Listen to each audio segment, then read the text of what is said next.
An elderly black woman faced humiliation inside a bustling bank. Fortunately, Jason Hart was nearby. Sometimes, stories unfold in the most mundane settings, on seemingly normal days, only to expose the rawest sides of humanity. That's exactly what occurred one late afternoon at the Riverside Trust Bank on Elm Street in Phoenix.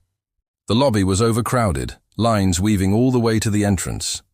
Frustrated customers shifted impatiently, glancing at their phones and whispering complaints. The atmosphere was thick with irritation, while employees hurried to keep up with the chaos. Behind the counter, a young teller named Brooke Simmons typed furiously on her computer, her face marked by exhaustion and barely concealed annoyance. Brooke had worked long enough to judge which customers were worth her time and which weren't. In her mind, the elderly woman standing before her didn't deserve much effort. Marcia Green, a 73-year-old retired librarian, clutched a crumpled envelope in her trembling hands. Proud and self-reliant all her life, Marcia had rarely asked for help. But today, she needed clarity. She had spotted strange deductions from her account, small amounts that made a big impact on her tight pension budget. Taking a steadying breath, she approached the counter and spoke politely. "Good afternoon," she said. "I think there's an error. In my account, I've been charged fees I wasn't told about." Brooke barely lifted her eyes, her fingers still tapping the keyboard. "Those are standard service fees, ma'am," she said, her tone cold. Marcia hesitated, holding out her receipt. "But I've had this account for years. I've never been charged like this before." Brooke let out a dramatic sigh, finally glancing up with a look of irritation. She snatched the papers from Marcia, skimmed them briefly, and shoved them back, without care. "It's all in the fine print. If you didn't read it, that's on you." Marcia blinked, stunned by the bluntness. Brooke exaggerated an eye roll, earning a few muted chuckles from the nearby line. Marcia's cheeks burned with embarrassment. "Listen," Brooke continued sharply, "if you want to avoid fees, you need to keep a higher balance. That's how banking works, ma'am." The public shaming had begun. Marcia's throat tightened. She wasn't looking for a fight, just fairness. After years of loyalty, this was how she was treated. Around her, the same people who had been loudly griping moments earlier now turned away, silent and detached. "I just want to understand." "What happened?" she said softly, still clinging to hope. At that moment, Marcus Daniels, the branch manager, walked over. He had been observing the scene, arms folded, deciding whether it was worth his attention. Marcus valued efficiency above all else, and to him, Marcia Green seemed a waste of it. He cleared his throat and addressed her with a thin smile. "Is there a problem here?"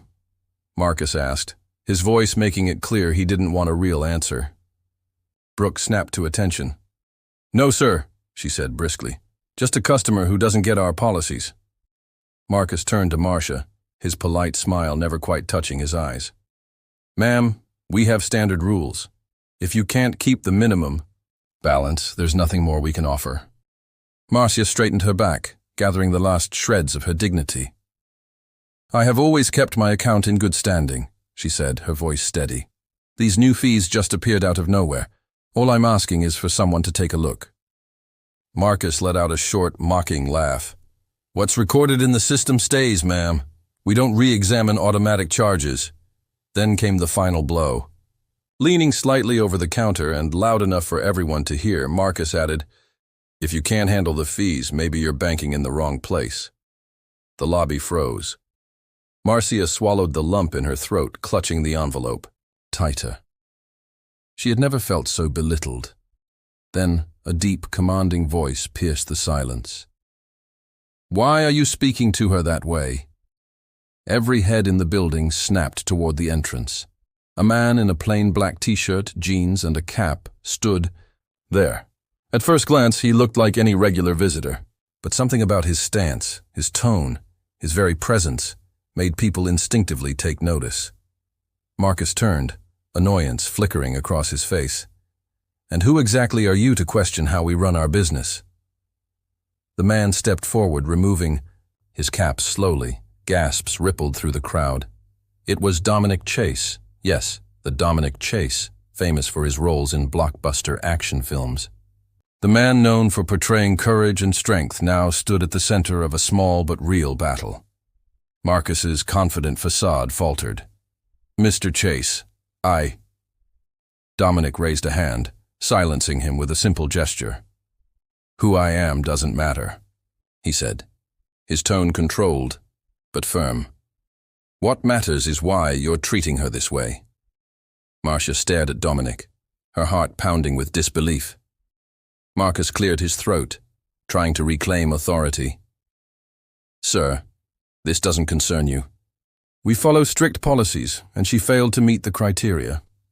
Dominic's head tilted slightly, his eyes sharp.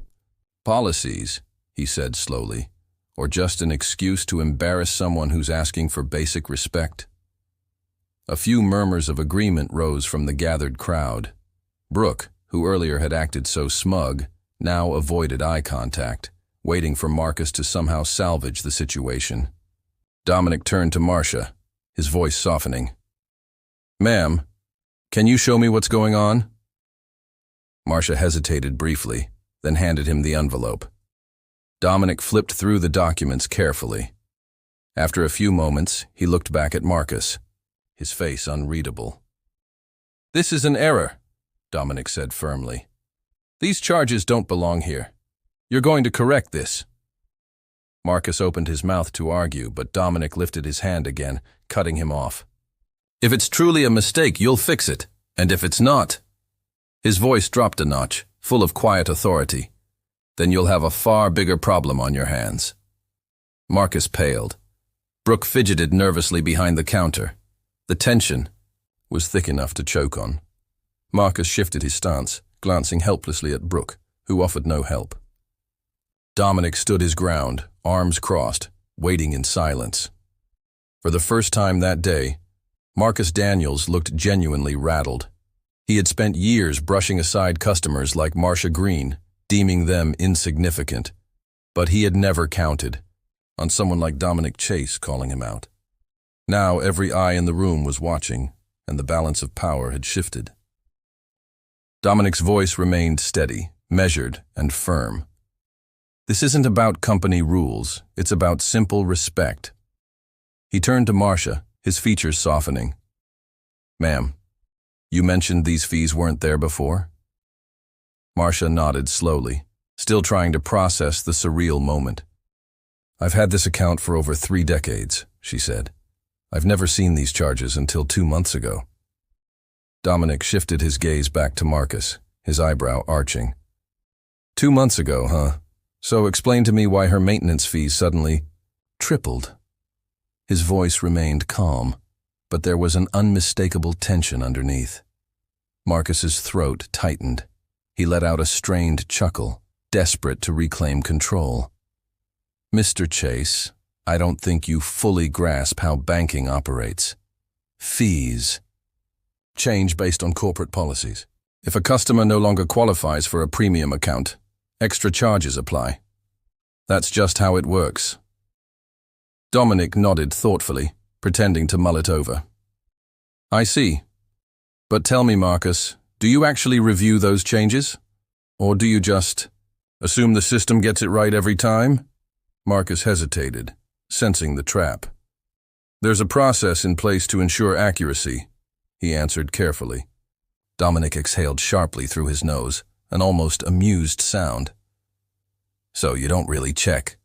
He glanced down, flipping through Marcia's paperwork once more. "Here's what I'm seeing," Dominic continued.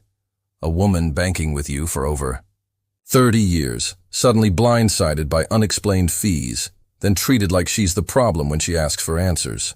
Marcus's face flushed deep red, his fingers drumming nervously against his arm.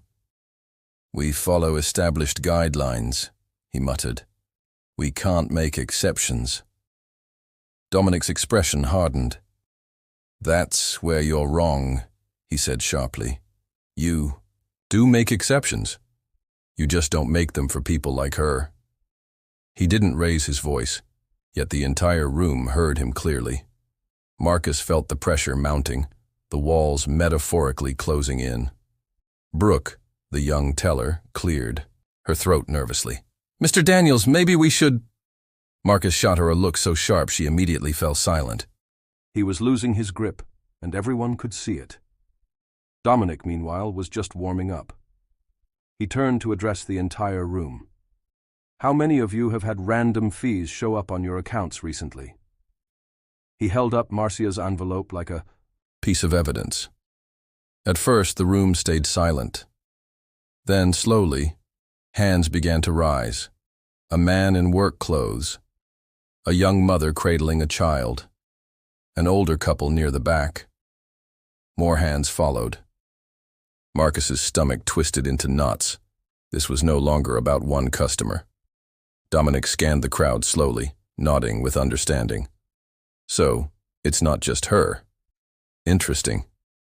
He turned his attention back to Marcus. "You might want to choose your next words very carefully." Marcus swallowed hard, trapped.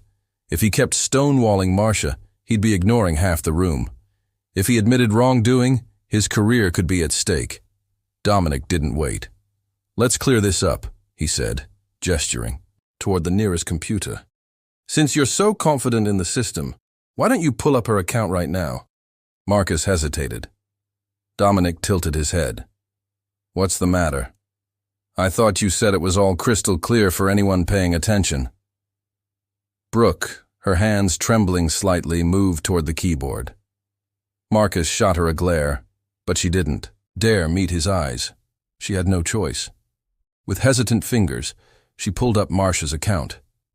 The monitor lit up, numbers and details appearing clearly. Dominic leaned in, studying the screen carefully. A slow, knowing smile spread across his face. "Well, look at that," he said, tapping the screen gently. "The fees began 2 months ago, right after a shift in bank policy," Dominic said, his voice steady and sharp. "And it wasn't just her account." He turned back to the gathered customers. "How many of you have been banking here for more than 5 years?" Several hands rose quickly. Dominic's calm smile stayed in place.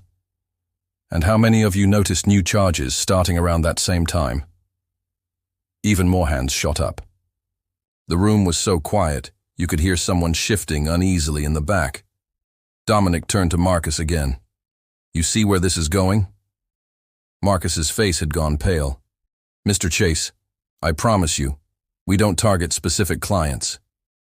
Dominic lifted a hand, cutting him off. "You don't?" "That's strange, because from what I'm seeing, most of these new fees are hitting senior customers. The ones who might not catch them right away. The ones who might not have the strength to fight back." He let out a heavy sigh, shaking his head slowly. "That's not policy, Marcus. That's exploitation." Marcus opened his mouth, then closed it again, his heartbeat roaring in his ears. Dominic stepped forward, his voice dropping lower. "I can't stand bullies, Marcus. Especially those who prey on the people who deserve our respect the most." He motioned toward Marcia. "This woman spent her life educating young minds. She helped build futures. And you're telling me she's not worthy of basic decency?" Sweat beaded on Marcus's forehead. He knew there was no spinning this. Customers were watching. Employees were watching. And even worse, someone near the front was holding up their phone, recording. Dominic caught the movement and chuckled softly. "Yeah, you see that? This is not staying inside these walls." He turned back to Marcus, his tone brooking no argument. "Here's what you're going to do. You're going to reverse every one of those charges, not just for Marcia, but for everyone here who's been wronged. And you're going to apologize, sincerely." Marcus's jaw tightened. He could see his whole career slipping away. Dominic stepped even closer, letting his next words hang heavy in the air. "And if you don't—" He paused, giving a slight shake of his head. "Well, I'd be very curious to see how your head office reacts when they find out their branch manager is making headlines for scamming senior citizens." Marcus sagged under the pressure, defeated. He turned toward Brooke. "Fix it," he muttered. Brooke didn't hesitate. Her fingers moved swiftly over the keyboard, reversing the charges one by one. A change began to ripple through the room. Nervous whispers faded into quiet approval. Dominic watched the screen, then turned back to Marcia, giving her a small, reassuring nod. "That's more like it," Dominic said, folding his arms across his chest. Marcus's face was the picture of defeat, but Dominic wasn't finished. "Now," he added, "let's hear that apology." Marcus clenched his jaw tight. He swallowed, struggling. "Ms. Green, I apologize for the misunderstanding." Dominic lifted an eyebrow, unimpressed. Marcus sighed heavily. "I apologize for the way you were treated. It was wrong and unacceptable." Marcia remained silent for a moment, then slowly gave a small nod. "Thank you," she said. Dominic glanced around the room, making sure everyone witnessed it. "See? That wasn't so hard," he said with a slight smile. Turning to the customers, he added, "Let this be a reminder. Speak up. Stand tall. Don't ever let anyone make you feel invisible." For the first time that afternoon, the air inside the bank changed. Gone was the tension, replaced with quiet admiration. And just like that, Dominic Chase slipped his cap back on, turned, and walked out the front doors. But the story was far from over. The video capturing it all was about to make waves.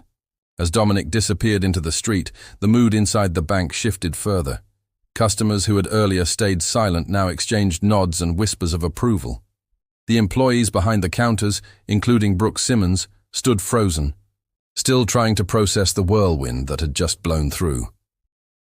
Marcus Daniels, the once proud manager, remained rooted to the spot, his face drained of color, his fists clenched at his sides. He had lost control, and he knew it.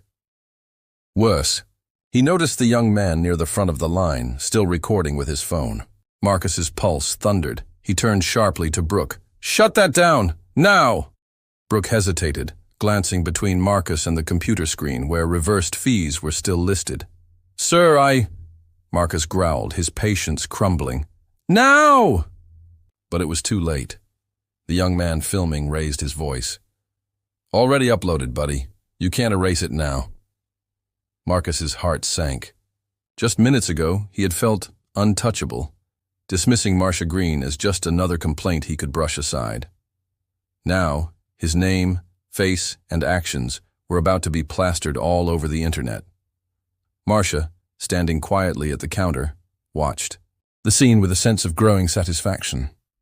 For the first time since entering the bank, she didn't feel small. She had spent her career teaching students to stand up for what was right, and today someone unexpected had stepped in to remind her of that lesson. The young man holding the phone grinned. "This is gonna blow up.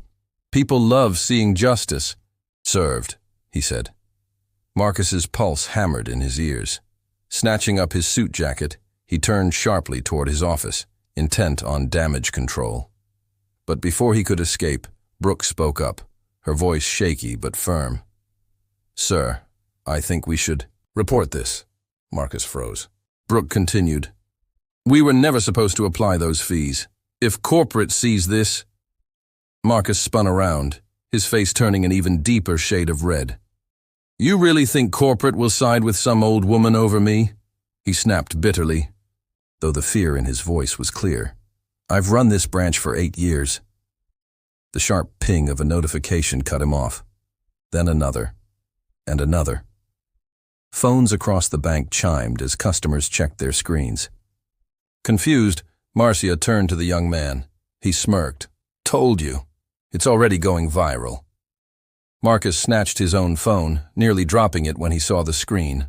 The video was live. Hundreds of shares, dozens of comments, his name and his branch plastered across social media, captured in full, undeniable clarity. One word escaped his lips. No. The once quiet customers now murmured louder. Some chuckled, others nodded in grim satisfaction. Murmurs of disapproval rippled through the room.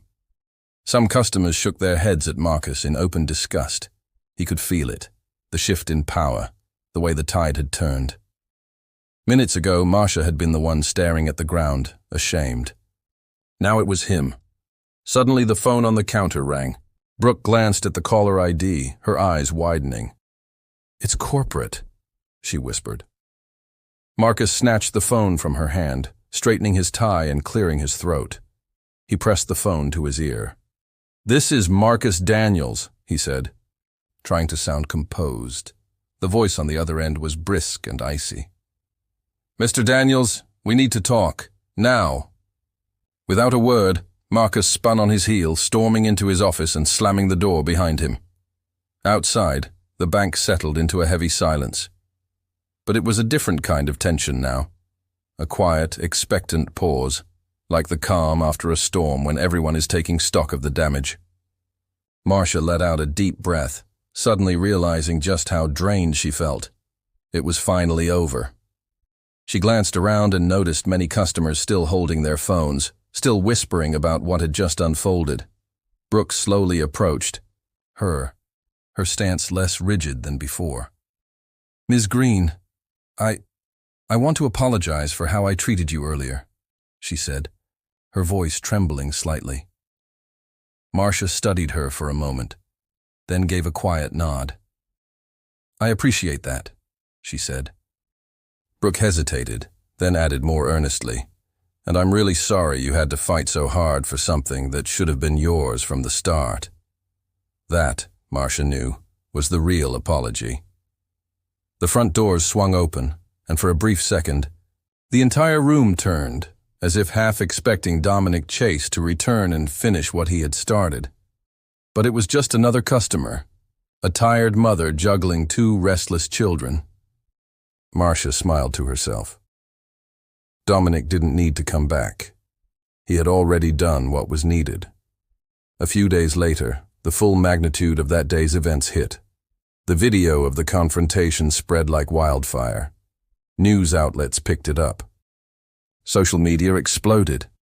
Within 24 hours, Riverside Trust Bank's headquarters issued a public statement announcing a formal review of the branch. By the end of the week, Marcus Daniels was officially removed from his position. The company cited a failure to uphold corporate values and a surge of customer complaints that surfaced after the video went viral. Brooke Simmons was placed under review but ultimately kept her job, after testifying that she had been pressured to follow unethical directives. Most importantly, every customer impacted by the hidden fees received full refunds. Marcia watched it all unfold from her living room, sipping tea and scrolling through the latest headlines. She never imagined a routine trip to the bank would turn into something so much bigger. As she read about Marcus's dismissal, she felt a quiet but powerful sense of victory. One morning, an envelope arrived at her door. It wasn't from the bank. The postmark read, Los Angeles, from a film studio. Inside was a handwritten note. "Ms. Green, you didn't need me to stand up for you. You already had the strength. You just needed a reminder. Hope this makes you smile. Dominic Chase." Tucked alongside the note was a signed movie poster and a personal invitation to one of Dominic's upcoming film premieres. Marcia laughed, shaking her head in amazement. She gently set the note down, running her fingers over the signature. For the first time in years, she felt truly seen, valued, unstoppable. She stood up, stretched, and walked toward her front door, feeling lighter than she had in a long, long time. The world wasn't perfect, but now she knew. When you fight for what's right, sometimes the right people show up to stand beside you.